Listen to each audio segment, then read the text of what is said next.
World war to एक ऐसा युद्ध जो दुनिया के सभी कोनों में लाखों लोगों द्वारा लड़ा गया। मान लीजिए कि उस समय का हर प्रमुख देश युद्ध में शामिल था।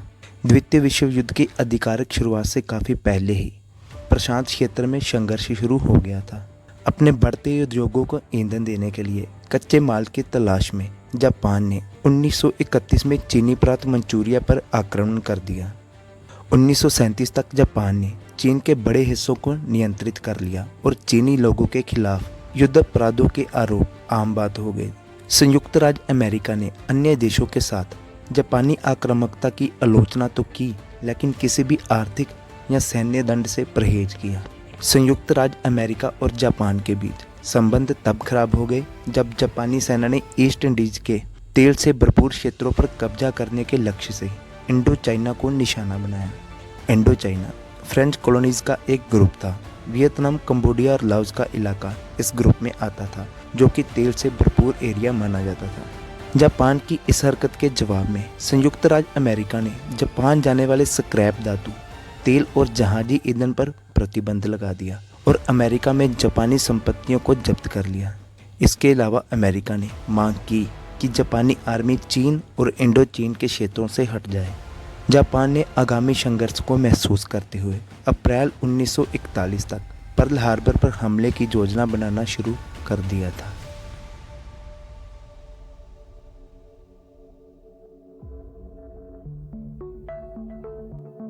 सात दिसंबर 1941 को पर्ल हार्बर पर जापानी बमबारी ने अमेरिका को आधिकारिक तौर पर द्वितीय विश्व युद्ध में शामिल कर दिया। अचानक हुए हमले में जापान ने अमेरिका के कई जहाज डुबा दिए, सैकड़ों विमान नष्ट कर दिए और हजारों जिंदगियां खत्म कर दी। जापान का लक्ष्य प्रशांत महासागर में अमेरिकी बेड़े को नष्ट करना था और वे लगभग सफल हो भी गए थे, लेकिन आगे आने वाला युद्ध काफी महंगा था। वर्षों की लड़ाई ने अमेरिकी फौजों को जापान के और करीब ला दिया, क्योंकि वे एक द्वीप से दूसरे द्वीप पर छलांग लगा रहे थे। हालांकि जापानी शातिर लड़ाके थे, लेकिन हर बैटल में समय, सामग्री और सबसे अहम जिंदगियां जाया हो रही थी। इन दोनों के बीच आखिरी बड़ी लड़ाई ओकिनावा की लड़ाई लगभग 3 महीने तक चली। इसमें 10,000 से अधिक जापानी और अमेरिकी लोगों की जान गई। 12 अप्रैल 1945 को राष्ट्रपति रूजवेल्ट की मृत्यु के बाद यह तय करना हैरी ट्रूमैन का काम बन गया कि युद्ध को कैसे समाप्त किया जाए।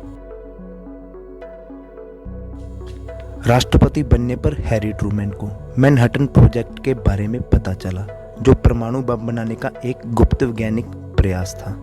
हथियार के सफल परीक्षण के बाद ट्रूमैन ने पोट्सडैम घोषणा जारी की, जिसमें जापानी सरकार से बिना शर्त आत्मसमर्पण की मांग की गई और ऐसा न करने की हालत में शीघ्र और पूर्ण विनाश की चेतावनी दी गई।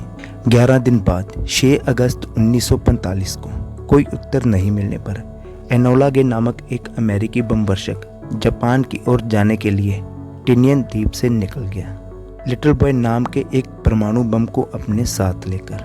हिरोशिमा समय अनुसार सुबह 8:15 पर लिटिल बॉय को गिरा दिया गया।